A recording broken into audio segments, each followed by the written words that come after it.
ఓం శ్రీ పద్మావత్యై నమః. సహస్రదళ పద్మస్తే కోటి చంద్ర నిభాననే పద్మపత్ర విశాలాక్షి పద్మావతి నమోస్తుతే. భక్తులారా, తిరుచానూరు క్షేత్రం ఆధ్యాత్మికమైనటువంటి పుణ్యక్షేత్రం. ఇక్కడ వేయించేసిన అమ్మవారిని అలువేలు మంగగా పద్మావతిగా కొలుస్తారు. అందరినీ చల్లగా చూసే తల్లి ఆమె. పద్మ సరోవరంలో పద్మమునందు ఉద్భవించినందున పద్మావతి అన్న నామధేయము వచ్చినది అమ్మవారికి. శ్రీ వెంకటేశ్వర స్వామివారు శంఖచక్రధారి అయి వనమాలా శోభితుడై పట్టు వస్త్రాలు ధరించి కళ్యాణాలంకృత శోభతో విరాజిల్లుతూ ఉన్నారు. అఖిలాండకోటి బ్రహ్మాండ నాయకుడైనటువంటి శ్రీ శ్రీనివాసుని ప్రియురాలైన పద్మావతి అమ్మవారు వివిధ రకములైన పుష్పాలచే అలంకరించబడి కళ్యాణ వస్త్రాలను ధరించి వేద మంత్రాల సాక్షిగా కళ్యాణ మహోత్సవానికి సిద్ధమైన సన్నివేశాన్ని మనమంతా వీక్షిస్తూ ఉన్నాము. అమ్మవారిని శ్రీ మహాలక్ష్మిగా మనమంతా కొలుస్తాము. శ్రీ అనగా సిరులను కురిపించే శ్రీ మహాలక్ష్మి అని అర్థము. పరమ పురుషోత్తముడైన శ్రీమన్నారాయణుని దేవేరే శ్రీ మహాలక్ష్మి. మహాసరస్వతి, మహాకాళి, పార్వతి ఇలా ఎన్నెన్ని దేవీ స్వరూపాలు ఉన్నాయో అవన్నీ శ్రీ మహాలక్ష్మి యొక్క రూపాలే, కానీ అన్యం కానే కావు. సిరుల తల్లి అయిన శ్రీ మహాలక్ష్మికి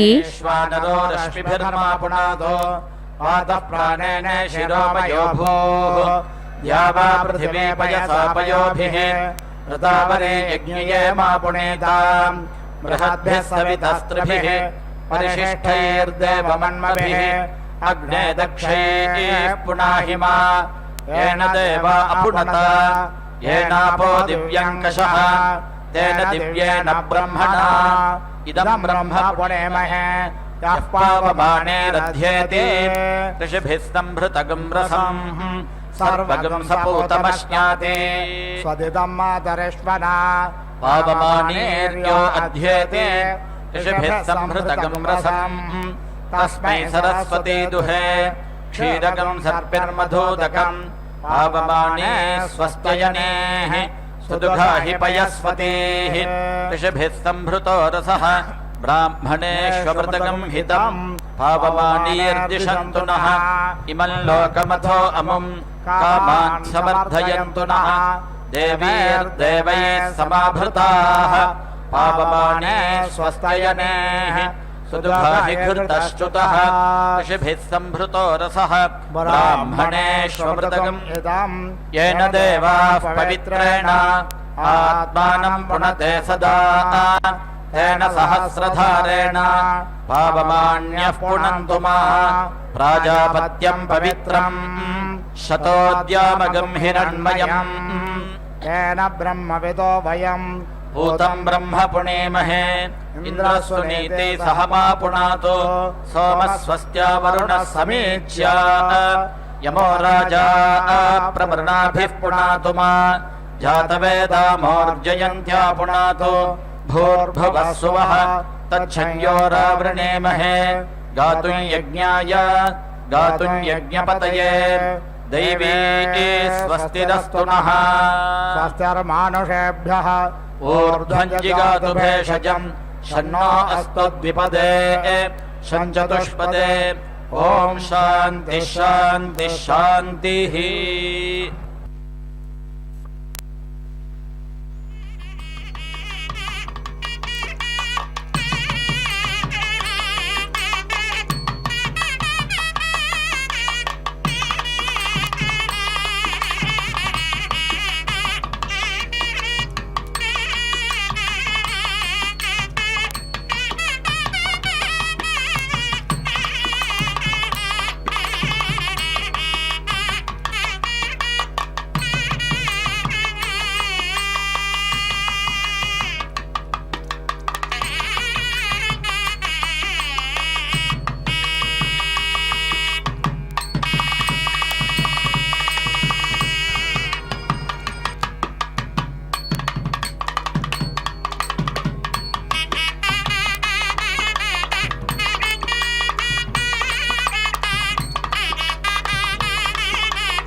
सहस्रपाद शुभोमिज्ञ सर्वतः स्मृत्वात्यतिष्ठद्दशाङ्गुलम् पुरुष एवेदज्ञ सर्वं यद्बोधं यच्च भाव्यम् उतामृतत्वस्येषा नो यदन्नेनातिरोहते एतावानस्य महिमातो ज्यायाज्ञश्च पुरुषः पादोऽस्य विश्वा भूतानि त्रिपादस्यामृतं दिवे त्रिपादोर्ध्व उदेत् पुरुषः पादोऽस्येह भवत् पुनः ततो विश्वं व्यक्रामत्साशनान् शने अपि ततो विरालजायत विराजो अधिपुरुषः स जातो अत्यारुच्यत पश्चात् भूमिमथो पुरः तस्माद्यज्ञात् सर्वहुतः सम्भृतं पृषदाज्यं पशोऽग्न्यस्ताग्नश्चक्रे वायव्या नारण्याग्राम्याश्च ये तस्माद्यज्ञात् सर्वहुतर्चः समानि जज्ञिरे छन्दा अग्नस्य जज्ञिरे तस्माद्यजस्तस्मादजायत तस्मादश्वा अजायन्त एकचो भयादतः गावो जज्ञिर तस्माज्जाता अजावयाः संयज्ञं बर्हिषि प्रोक्षन् पुरुषं जातमग्रतः तेन देवा यजन्त साध्यार्षयश्च ये यत्पुरुषं यदधुक्कथिथा व्यकल्पयन् मुखं किमस्यासीत् किं बाहु किमूरो पादा उच्येते ब्राह्मणस्य मुखमासीत् बाहुराजन्यः कृतः होरो तदस्य यद्वैश्यः पद्भ्याग् शूद्रो अजायत चन्द्रमा मनसो जातश्चक्षुः सूर्यो अजायत श्रोत्रात् वायुश्च प्राणश्च मुखादग्निरजायत नाभ्यासेदन्तरिक्षज्ञशीर्ष्णो द्यौः समवर्तत पद्भ्यां भूमिर्दिशः श्रोत्रात् तथा लोकान् आकल्पयन् यत्पुरुषेण हविषा देवा यज्ञमतं वद असन्तो अस्यासिदाज्यं ग्रीष्म युध्म शरद्धविः सप्तास्याः सन्परिधयस्त्रसप्त समिधः कृताः देवा यद्यज्ञान्तन्वना अबध्रन् पुरुषं पशुं यज्ञेन यज्ञमयजन्त देवास्तानि धर्माणि प्रथमान्यासन् केहनाकं महिमानः सचन्त यत्र पूर्वे साध्याः सन्ते देवाः अद्भ्यः सम्भृतः पृथिव्यैरसाच्च विश्वकर्मणः समवर्तताग्रे तस्य त्वष्टा विदधद्रूपमेदिदन्मर्त्यस्य पत्वमाजानमग्रे वेदाहमेदं पुरुषं महान्तमादित्यवर्णन्तमसः परस्तात् तमेव वेदित्वा ते मृत्युमेति नान्यः पन्था विद्यते यनाय प्रजापतिश्चरति गर्भे अन्तर्जायमानो बहुधा विजायते तस्य योनिं परे पश्यन्ति धीरास्तस्मिन् हतस्थुर्भुवनानि विश्वा यो देवेभ्य आतपति यो देवानां पुरोहितः पूर्वो यो देवेभ्यो जातो नमो रुचाय ब्राह्मय रुचं ब्राह्मं जनयन्तो देवा अग्रे तदब्रुवन् यस्त्वैवं ब्राह्मणो विद्यात् तस्य देवाः संवशे श्रीश्च ते लक्ष्मीश्च पत्न्या अहोरात्रे पार्श्वे नक्षत्राणि रूपमश्विनौ व्यात्तम् इष्टन्नीशानामुम् ईशान सर्वलोकं ईशाना तदेवाग्न्यस्तदादित्यस्तद्वायुस्तदो चन्द्रमाः तदेव शुक्रं तद्ब्रह्म तदापस्तत्प्रजापतिः सर्वे निमेषा जज्ञिर विद्युतः पुरुषा दधि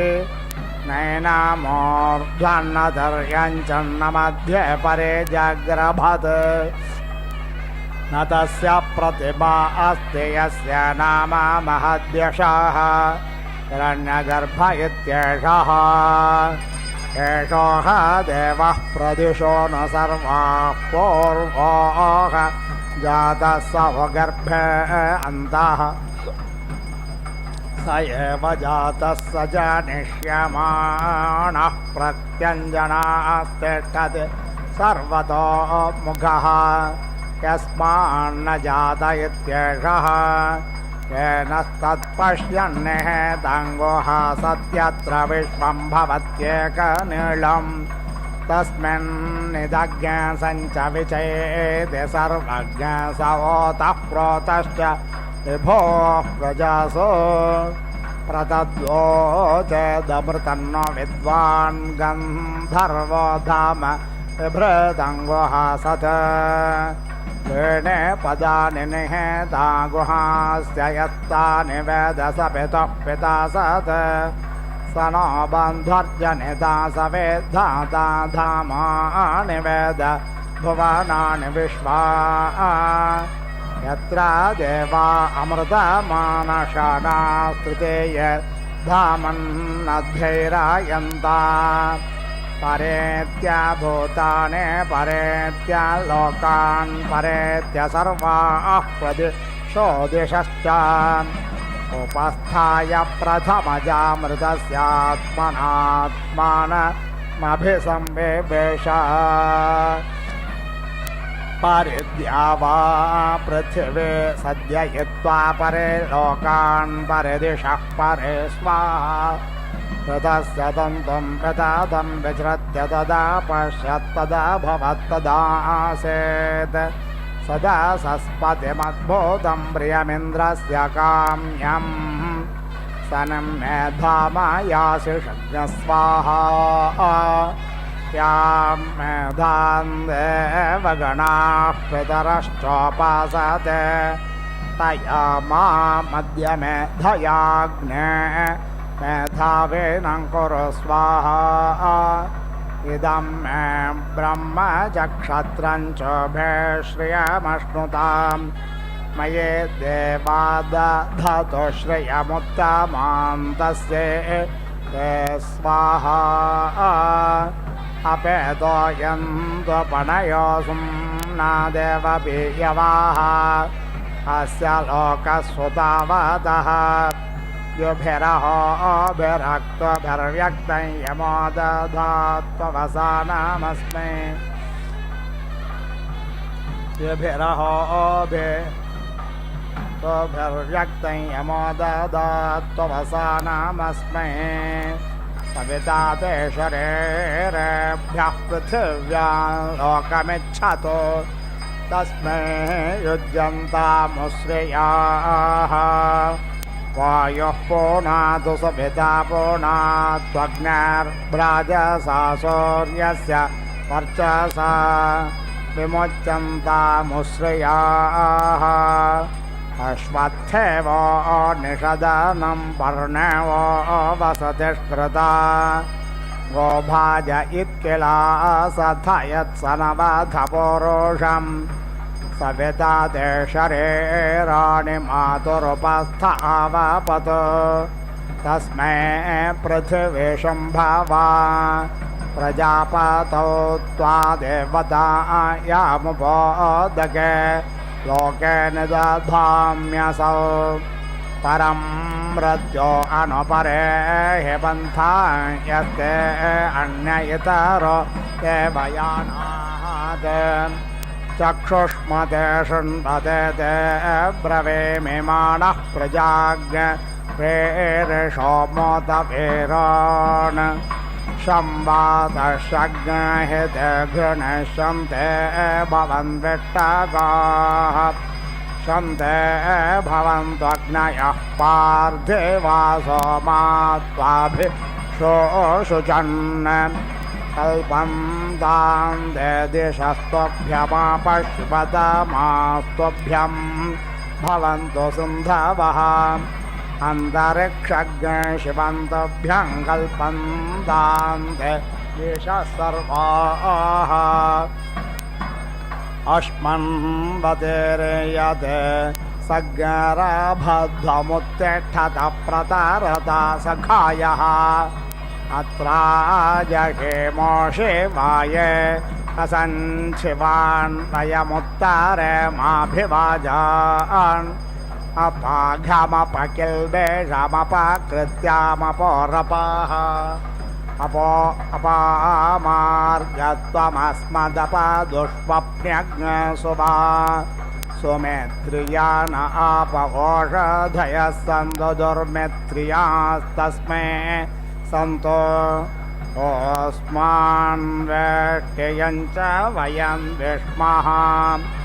अनड्वाहमन्वारभामहे स्वस्तये स न इन्द्र इव देवेभ्यो वह्निस्सन्तारणो भव उद्वयन्तमसस्परेष्वः पश्यन्त उत्तरम् एवं देवत्रासौर्यमगन्मज्योतिरुत्तमम् अग्न आयोग्यशिपवसा सुवोर्जमिषञ्चनः आरे बाधस्वदुच्छुनाम् आयुष्मानग्ने हविषा वृद्धानो घृतप्रदेको घृतयो निरधे घृतं पेत्वा मधुचारुगव्यं पितेव पुत्रमभिरक्षता दिमान् स्वाहा इमं जीवेभ्यः परिधिं दधामि मैषान्नुगदपारो अर्थमेतम् शतं जीवन्तु शरदः पुरुचेरन्तर्मृत्युं दधतां पर्वतेन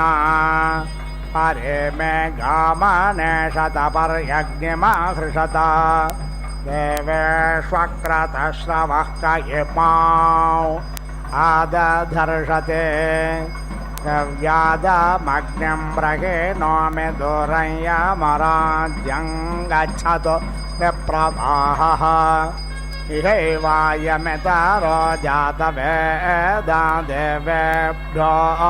हव्यं वाहत प्रजानन् बहवपाञ्जातवेदः पितृभ्यो यत्रेणान् वेद्ध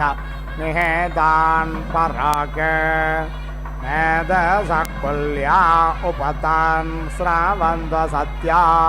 येषामाशिषः सन्तु कामा स्वाहा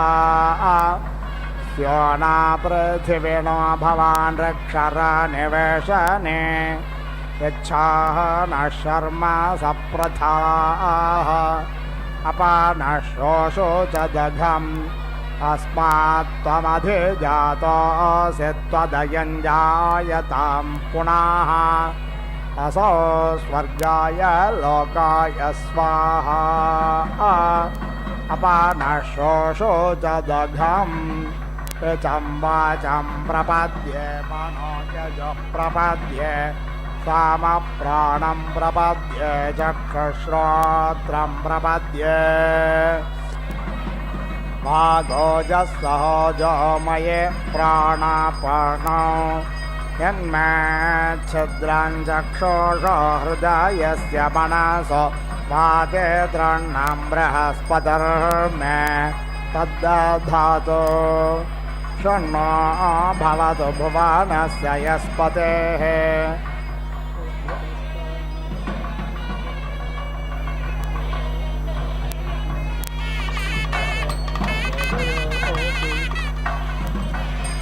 कया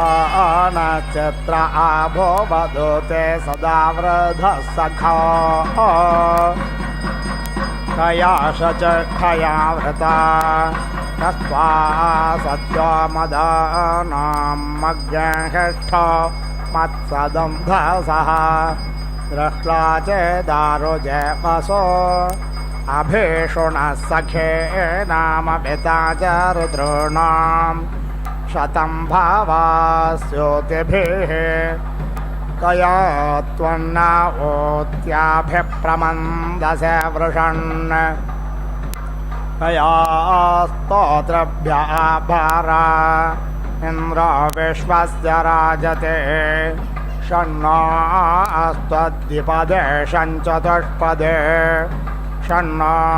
मित्रशं वरुणः षण्णो भवत्वर्यमा षण्ण इन्द्रो बृहस्पतिः षण्णो विष्णुरुक्रमः षण्णो वातः पवताग्निः षण्णस्तपतु सूर्यः षण्णः कणिक्रदद्देवः पर्जन्यो अभिवर्षतु अहानेशं भावन्तु न शग्रात्रे इन्द्राग्नि भवता मवोभिष्टन्न इन्द्रावरुणारातः या शन्न इन्द्राभूषणा वाजसातौ शमिन्द्रा सोमा सोपिताय शृङ्गोः षण्णो देवेरभिष्टाय आपो भवन्तु पीतये संयोरभिस्रावन्तु नः स्योना पृथिविनो भवान् रक्षरनिवेशने यच्छाः नः शर्म सप्रथाः आपो हिष्ठामयो भुवस्ताना ऊर्जदधातना महेरणाय चक्षसे यो वशिवतमोरसस्तस्य भाजयते खनाः उशतेरेव मातराः तस्मारङ्गमामवो यस्य क्षयाय जिन्वाथा आपो जनयथा जनः यौ शान्तिरन्तरिक्षज्ञ शान्त्यः पृथिवी शान्तिरापशान्तिरोषधयः शान्तिः वनस्पतयः शान्तिः शान्तिरेव शान्तिः धृतदृग्ः मा मित्रस्य मा चक्षुषा सर्वाणि भूतानि समेक्षन्ताम् मित्रस्याहं चक्षुषा सर्वाणि भूतानि समेक्षे मित्रस्य चक्षुषा समेक्षामहे धृतदृग्ः मा योक्ते सन्दृशे जेव्यासं योक्ते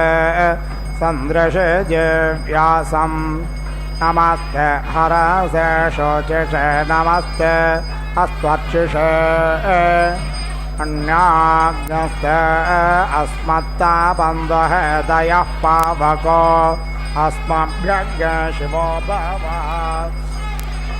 नमस्ते अस्तु विद्युते नमस्ते स्तनयत्नवे नमस्ते भगवन्नस्तु यतः स्वसमेहसे यतो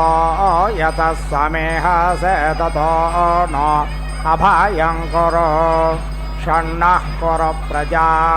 उभयन्न प्रजभ्यः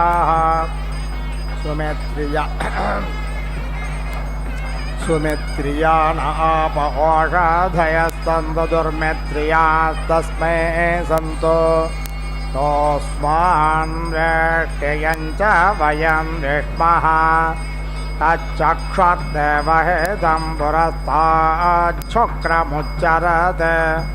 पश्येम शरदः शतं जेवेम शरदः शतज्ञ शृणुयाम शरदः शतम् देवस्य त्वा सवितुः प्रसवेश्विनोर्बाहुभ्यां वोष्णाहस्ताभ्याम् आददे नारे रसे युञ्जते मन उत युञ्जते धियो विप्रा विप्रस्य बृहतो विपश्चिताः विहोत्रा दधे वयुना विदेकयन्महे देवस्य सवितुः परिष्टुतिः देवेद्या वा पृथिवे मखस्य वा मध्यशिरोराभ्यासं देवयजन पृथिव्याः मखाय त्वा मखस्य त्वा शीर्ष्णे देव्यो वम्रियो भूतस्य प्रथमजा मखस्य वोद्यशिरोराभ्यासं देवयजन पृथिव्याः मखाय त्वा मखस्य त्वा शीर्ष्णे यत्यग्र आसेर्मखस्य देद्यशिरो स्वाध्यासं देवयजन पृथिव्याः मखाय त्वा मखस्य त्वा शीर्ष्णे इन्द्रस्य औजस्थमखस्य वोद्यशिरो स्वाध्यासं देवयजन पृथिव्याः मखाय त्वा मखस्य त्वा शीर्ष्णे मखाय त्वा मखस्य त्वा शीर्ष्णे मखाय त्वा मखस्य त्वा शीर्ष्णे प्रैतो ब्रह्मणस्ततिः प्रदेव्येतु सोऽनृता अच्छा आवेरन्नर्यं पङ्क्तिराधसं देवा यज्ञन्नायन्तु नः मखाय त्वा मखस्य त्वा शीर्ष्णे मखाय त्वा मखस्य त्वा शीर्ष्णे मखाय त्वा मखस्य त्वा शीर्ष्णे मखस्य शिरोऽसि मखाय त्वा मखस्य त्वा शीर्ष्णे मखस्य शिरोऽसि मखाय त्वा मखस्य त्वा शीर्ष्णे मखस्य शिरोऽसि मखाय त्वा मखस्य त्वा शीर्ष्णे मखाय त्वा मखस्य त्वा शीर्ष्णे मखाय त्वा मखस्य त्वा शीर्ष्णे मखाय त्वा मखस्य त्वा शीर्ष्णे अश्वस्य त्वा वृष्णश्चक्राधोपयामि देव यजने पृथिव्याः मखाय त्वा मखस्य त्वा शीर्ष्ण अश्वस्य त्वा वृष्णश्चक्राधोपयामि देव यजने पृथिव्याः मखाय त्वा मखस्य त्वा शीर्ष्ण अश्वस्य त्वा वृष्णश्चक्राधोपयामि देव यजने पृथिव्याः मखाय त्वा मखस्य त्वा शीर्ष्ण मखाय त्वा मखस्य त्वा शीर्ष्ण मखाय त्वा मखस्य त्वा शीर्ष्ण मखाय त्वा मखस्य त्वा शीर्ष्ण जवे त्वा साधवे त्वा सुक्षत्यै त्वा मखाय त्वा मखस्य त्वा शीर्ष्ण मखाय त्वा मखस्य त्वा शीर्ष्ण मखाय त्वा मखस्य त्वा शीर्ष्ण यमाय त्वा मखाय त्वा सूर्यस्य त्वा तपसे देवस्त्वा सविता मध्वा नक्त्वा पृथिव्या सज्जस्पृशस्माये अक्षरासे शोचरासे तपोसे अनाधृष्टा पुरस्तादग्नेराधिपत्य आयुर्मेधाः पुत्रवदे दक्षिणत इन्द्रस्याधिपत्ये प्रजां मेधाः सुषदा पश्चाद्देवस्य सवितुराधिपत्ये चक्षुर्मेधा श्रोतिरुत्तरतो धातुराधिपत्ये रायस्पोषं मेधाः विधृतिरुपरिष्टात् बृहस्पतेराधिपत्य ओजो मेधा विश्वाभ्यो मानाष्ट्राभ्यस्पाहि मनोरश्वासे स्वाहा मरुद्भ्यः परिश्रेयस्व दिवसस्पृशस्पाहि माधु माधु मधु गर्भो देवानां पितामातेनां पतिः प्रजानां सन्देव देवेन सवित्रागतसज्ञ सूर्यः न रोचते समग्निरग्निना गत सन्दैव्येन सवित्रा सज्ञ सूर्येण रोचष्ट स्वाहा समग्निस्तपसा गत सन्दैव्येन सवित्रा सज्ञ सूर्येण रोरुचत धर्ता दिवो विभाति तपसस्पृथिव्यां धर्ता देवो देवानाममर्त्यस्तभोजाः आचमस्मेन् यच्छते वायुवम् अपश्यं गोपामणे पद्यमानमाच पराच पथिभिश्चरन्तं ससध्वे चेत् सविशो चेर्वसान आवरे वर्ते भुवनेष्वन्तः विश्वाः सां भुवां पते विश्वस्य मनसस्पते विश्वस्य वचसस्पते सर्वस्य वचसस्पते देवश्रुत्वं देवघर्म देवो देवान् बाह्यत्र प्रावेरणो वान् देववेदये मधुमाधेभ्यां मधुमाधोचेभ्यां देत्वा मनसे त्वा दिवे त्वा सूर्याय त्वा ऊर्ध्वो अध्वरं दिवि देवेषु धेहि पितानासे पितानो बोधि नमस्ते अस्तु मामाहिज्ञसे त्वष्ट्रमन्तस्त्वा सपेम पुत्रान् पशून्मये देह्यर्टाहज्ञ सह पत्या भूयासम् अहः केतुना जुषताज्ञ सुज्योतिर्ज्योतिषा स्वाहा रात्रः केतुना जुषताज्ञ सुज्योतिर्ज्योतिषा स्वाहा ॐ छन्दागुंसि विशुरूपाणि विशुरूपान् एव पशून् अवेति रुन्धे विशुरूपमिति विशुरूपम् अस्य गृहे दृश्यते यस्य एताः उपधीयन्त इत्युपधीयन्ते यः ऊच एनाः एवं वेद अतिच्छन्दसमित्यति छन्दसम् उपेति दधाति अतिच्छन्द इत्यति छन्दाः वै सर्वाणि छन्दागुंसि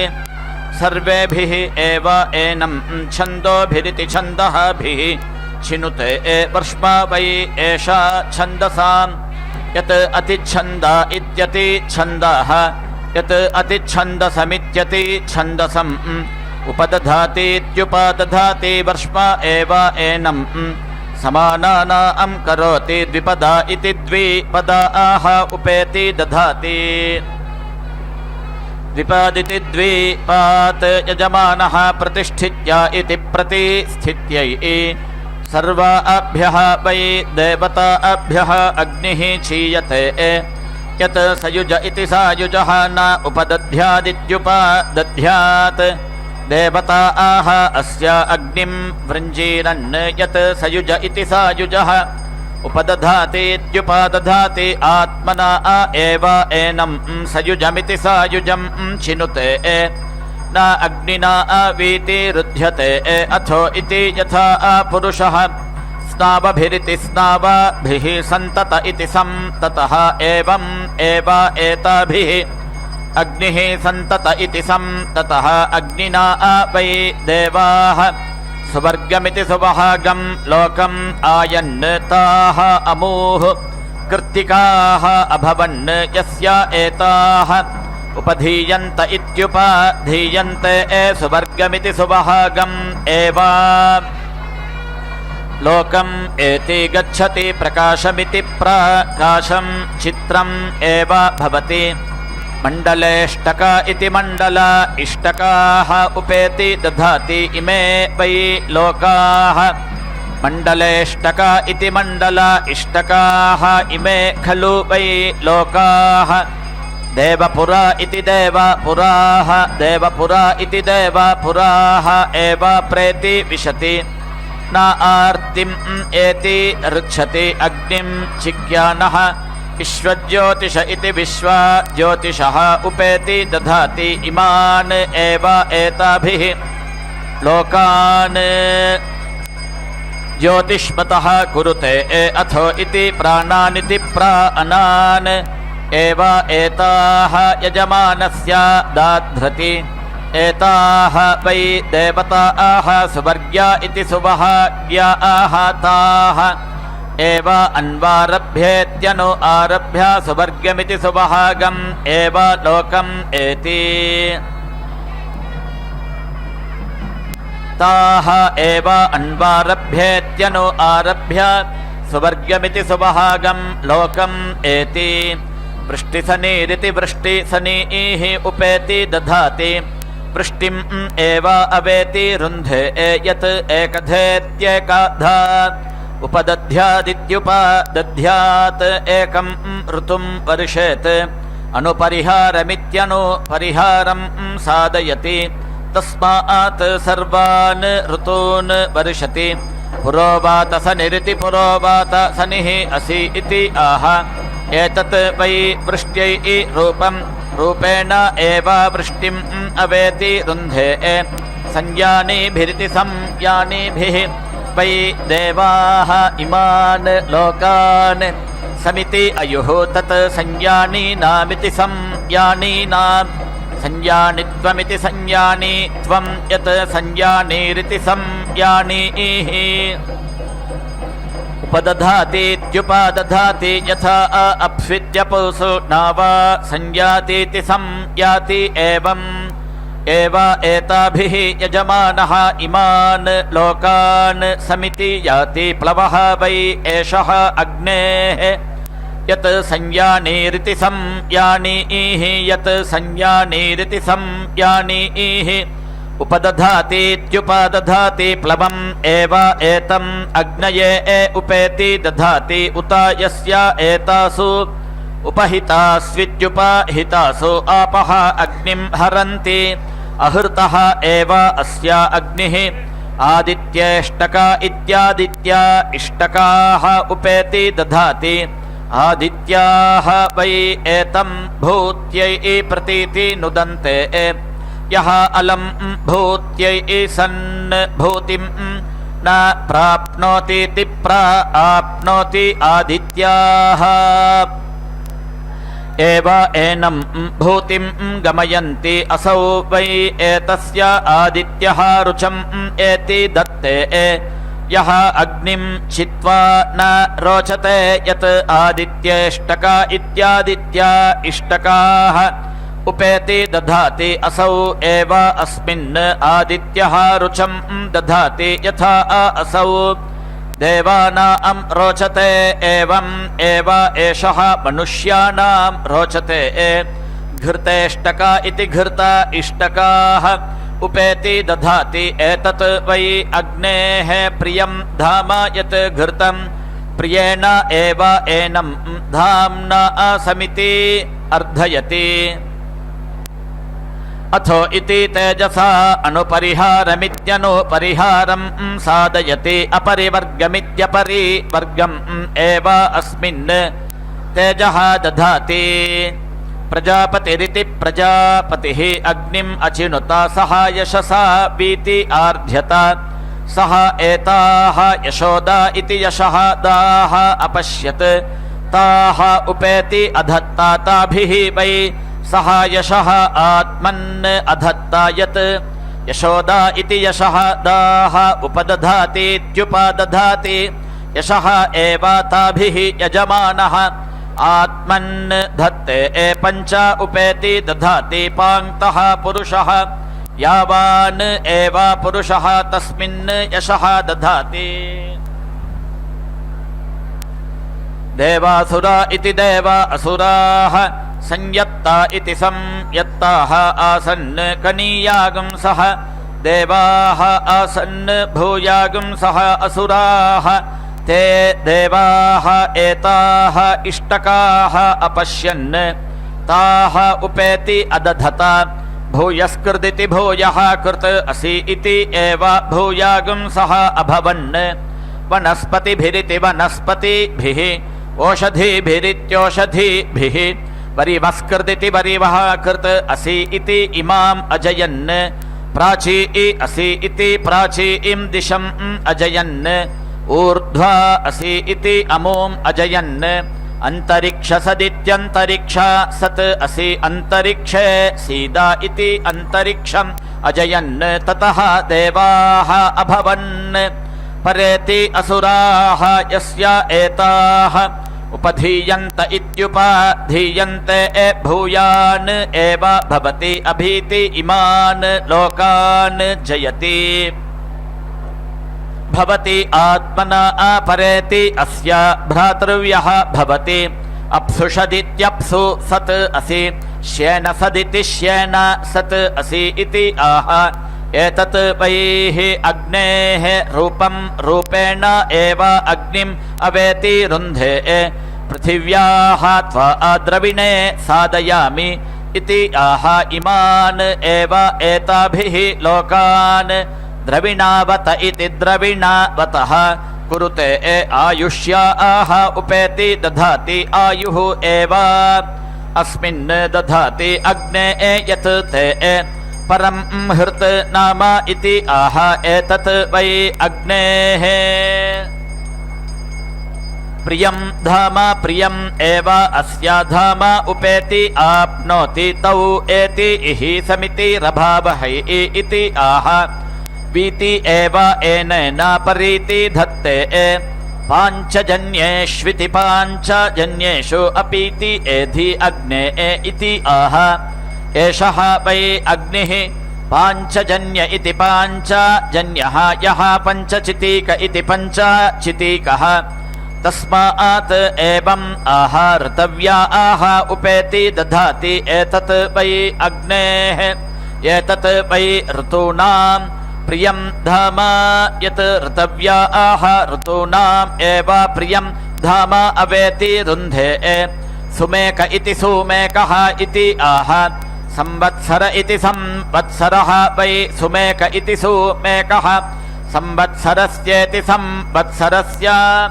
एव प्रियं धाम उपेति आप्नोति प्रजापतेरिति प्रजापतेः अक्षी अश्वयत् तत् परेति अपतत् तत् अश्वः अभवत् यत् अश्वयत् तत् अश्वस्य अश्वत्वमित्यश्वत्वम् तत् देवाः अश्वमेधेनेत्यश्वमेधेन एव प्रतीति अदधुः एषः वै प्रजापतिमिति प्रजापतिं सर्वं करोति यः अश्वमेधेनेत्यश्वमेधेन यजते सर्वः एव भवति सर्वस्य वै एषा प्रायश्चित्तिः सर्वस्य भेषजं सर्वं वै एतेन पाप्मानं देवाः अतरन् अपीति वै एतेन ब्रह्महत्यामिति ब्रह्महत्याम् अतरन् सर्वं पाप्मानं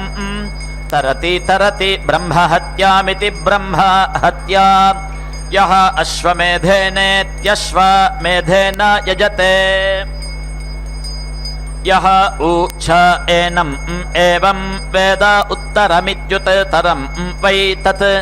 प्रजापतेरिति प्रजापतेः अक्षी अश्वयत् तस्मात् अश्वस्य उत्तरत इत्युत्तरतः अवेति द्यन्ति दक्षिणतः अन्येषां पशूनां वैतसः कटः भवति अप्सु योनिरित्यप्सु योनिः वै अश्वः अप्सुज इत्यप्सुजः वेतसः स्वे एव एनं योनौ प्रतीति स्थापयति चतुष्टोम इति चतुः स्तोमः स्तोमः भवति सरत् ह वै अश्वस्य सखी एति अबृहत् तत् देवाः चतुष्टोमेनेति चतुः स्तोमेन एव प्रतीति अदधुः यत् चतुष्टोम इति चतुः स्तोमः स्तोमः भवति अश्वस्य सर्वत्वायेति सर्वत्वाय देवासुरा इति देवा असुराः संयत्ता इति संयत्ताः आसन् ते न वीति अजयन्त सः एताः इन्द्रः तनूः अपश्यत् ताः उपेति अधत्त ताभिः वै सः तनुवम् इन्द्रियम् वीर्यम् आत्मन् अधत्त ततः देवाः अभवन् परेति असुराः यत् इन्द्रतनूरिति इन्द्रतनूः उपदधातीत्युपदधाति तनुवम् एव ताभिः इन्द्रियम् वीर्यम् यजमानः आत्मन् धत्ते अथो इति सेन्द्रमिति स इन्द्रम् एव अग्निं स तनुमिति स तनुं चिनुते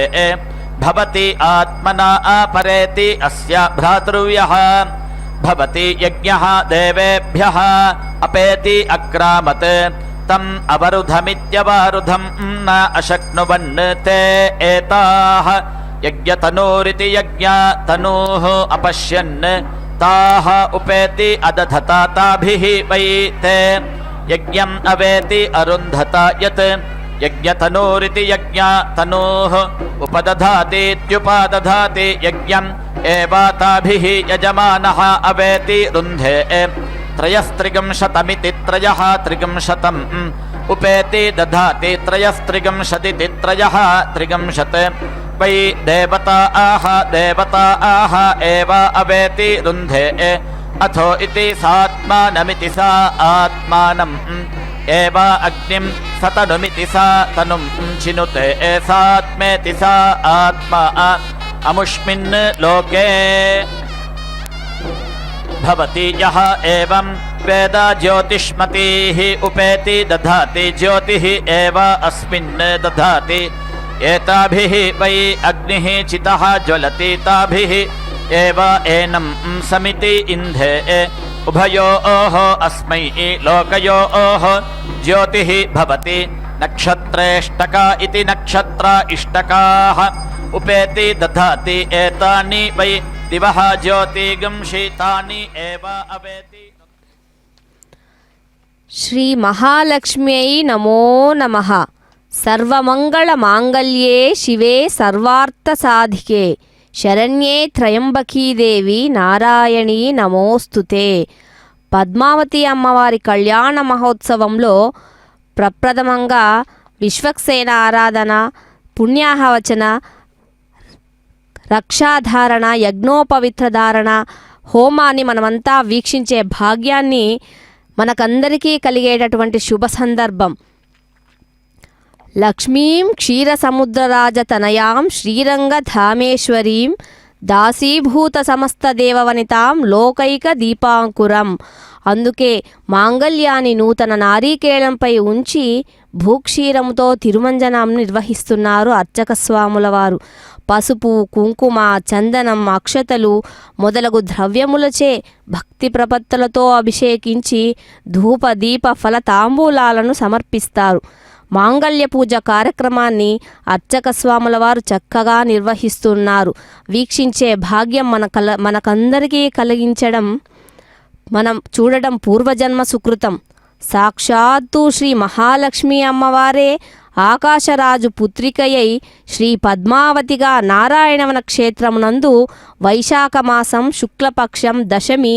శుక్రవారం ఉత్తర ఫల్గుణి నక్షత్రంతో కూడిన శుభలగ్నంలో శ్రీ పద్మావతి శ్రీనివాసుల కళ్యాణం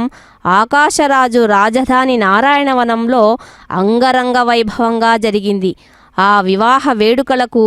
బ్రహ్మేంద్రాది సకల దేవతలు, సమస్త లోకాల అష్టదిక్పాలకులు మొదలైన దేవతా ప్రముఖులందరూ విచ్చేశారు. నూతన దంపతులైన పద్మావతి శ్రీనివాసులు వెంకటాచల క్షేత్రానికి వెళుతూ 6 నెలల పాటు సువర్ణముఖి తీరంలోని అగస్త్యాశ్రమంలో ఉన్నారు. ఆ తరువాత వరాహ క్షేత్రం చేరుకున్న వారిరువురు తొండమానురాజు వాస్తుశాస్త్రరీత ఆనందనిలయమనే బంగారు శిఖరముతో నిర్మించి ఇచ్చిన దివ్య భవనంలో పద్మావతి శ్రీనివాసులు గృహప్రవేశం చేశారు. నాటి కళ్యాణోత్సవ ఘట్టాన్ని లోక కళ్యాణార్థం భక్తుల సర్వాభీష్ట సిద్ధి కోసం తిరుమల తిరుపతి దేవస్థానం వారు తిరుచానూరు క్షేత్రమునందు అమ్మవారికి జరిగే ఈ నిత్యోత్సవాలలో భాగంగా శ్రీ పద్మావతి వెంకటేశ్వర స్వామి వార్ల కళ్యాణ మహోత్సవాన్ని పాంచరాత్ర ఆగమోక్తముగా అర్చకవరేణ్యుల చేత వేద మంత్రాల మంగళ వాయిద్యాల నడుమ కన్నుల పండుగగా జరిపిస్తూ ఉన్నారు. ఈ కళ్యాణ మహోత్సవాన్ని ప్రత్యక్షముగా పాలు పంచుకోవడం మన పూర్వజన్మ సుకృతం. శ్రీ వెంకటేశ్వర భక్తి ఛానల్ ద్వారా వీక్షించడం మన అదృష్టంగా భావించి స్వామి అమ్మవార్ల అనుగ్రహాన్ని మనమంతా కూడా పొందుదాం. నిత్య కళ్యాణ శోభితుడైన స్వామివారిని శ్రీ పద్మావతి అమ్మవారితో సహా ఎవరైతే దర్శిస్తారో వారు జన్మ జన్మాంతముల యందు చేసిన పాపాలు నశిస్తాయట. స్త్రీలందరూ నిత్యము మాంగళ్య భాగ్యంతో సువాసినులుగా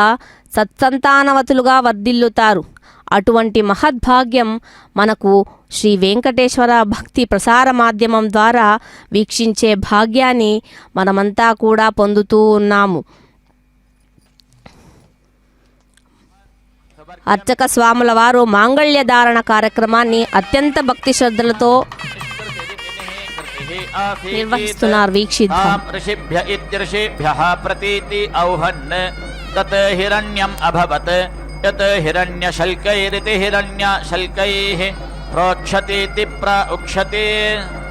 యజ్ఞస్య నిష్కృత్య ఇతి నిఃకృత్యై అథో ఇతి భేషజం ఏవ అస్మై కరోతి సంజ్ఞానం విజ్ఞానం ప్రజ్ఞానం జానదభిజానత్ సంకల్పమానం ప్రకల్పమానముపకల్పమానముపక్లుప్తం క్లుప్తం శ్రేయోపసీయాయ సంభూతం భూతం చిత్రహేతుప్రభానాభాన్ సంభాన్ జ్యోతిష్మాగస్తేజస్వానాతపగ్నిస్తపన్నభితపన్ రోచనో రోచమానః శోభనః శోభమానః కళ్యాణః. ఓం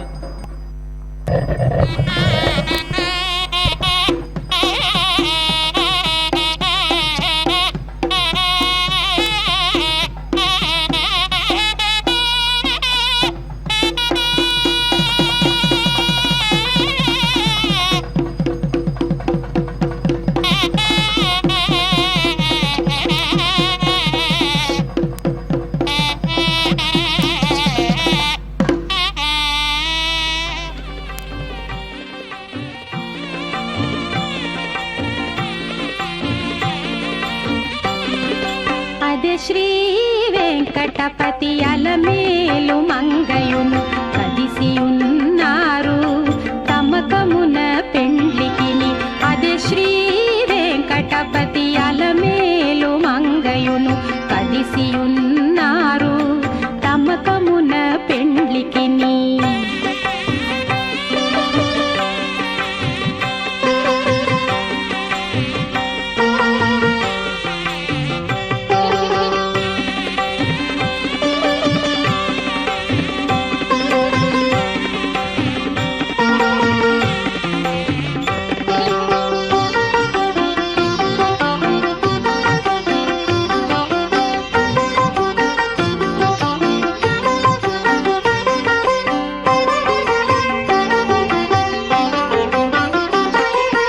బాసికములు కట్టరో పై పై దంపతులకు శేషపాలందియరో చేతులకును.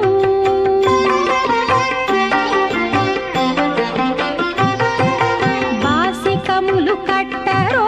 పై పై దంపతులకు శేషపాలందియరో చేతులకును. సూసకాల పేరంటాండ్లు శోభాన పాడరో సూసకాల పేరంటాండ్లు శోభాన పాడరో మోసపోక ఇట్టే ముహూర్తమడుగరో. అదే శ్రీ వెంకటపతి అలమేలు మంగయును కదిసియున్నారు తమకమున పెండ్లికిని.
अथो इति एनं समिति अर्धयति अथो हिति हिरण्यज्योतिषेति हिरण्य ज्योतिषा एव सुवर्गमिति सुवहागं लोकम् एति साहस्रपतेति साहस्रापता प्रेति उक्षति साहस्रः प्रजापतिरिति प्रजापतिः प्रजापतेरिति प्रजापतेः आप्त्यै इमाः मे अग्ने इष्टकाः धेनवः सन्तु इति आह धेनुः एव एनाः कुरुते एताः एनम् कामदुघा इति कामादुघा आह अमुत्र अमुष्मिन् लोके उपेति तिष्ठन्ते रुद्रः वै एषः यत् अग्निः सः एतरिः जातः यरिः सर्वः वत्सः जातः स्तनं प्रेप्सतीति प्रईप्सति एवं वै एषः एतरिः भागधेयमिति भागधेयं यत् आहुतिमित्याहुतिं न जुहुयात् अध्वर्युं च यजमानं च ध्यायेत् शतरुद्रीयमिति शतरुद्रीयं जुहोति भागधेयेनेति भागधेयेन एव एनं शमयति न आर्तिम् एति ऋच्छति अध्वर्युः न यजमायत् ग्राम्याणां पशूनां पयसा जुहुयात् ग्राम्यान् पशून् शुचा अर्पयेत् यत् आरण्यानाम् आरण्यान्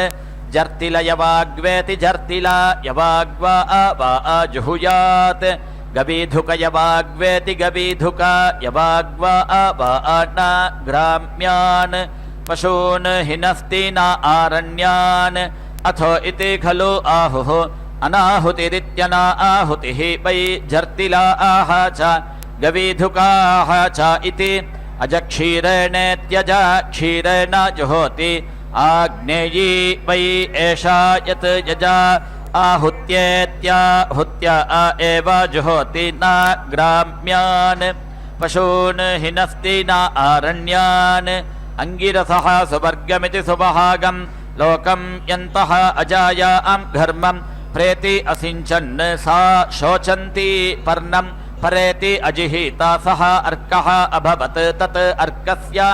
अर्कत्वमित्यर्कत्वम् अर्कपर्णेनेत्यर्कपर्णेन जुहोति सयोनित्वायेति सयोनित्वायादङ् तिष्ठन् जुहोति ॐ यो दीक्षामतिरेचयति सप्ताहं प्रचरन्ति सप्तवैशीर्षण्याः प्राणाः प्राणादीक्षा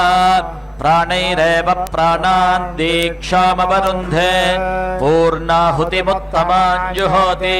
सर्वं वै पूर्णाहुतिः सर्वमेवाप्नोति अथो इयं वै पूर्णाहुतिः अस्यामेव प्रतितिष्ठति ॐ नारायणाय विद्महे वासुदेवाय धीमहि तन्नो विष्णुः प्रचोदयात् स्वाहा ॐ महादेव्यै च विद्महे विष्णुपत्न्यै च धीमहि तन्नो लक्ष्मी प्रचोदयात् स्वाहा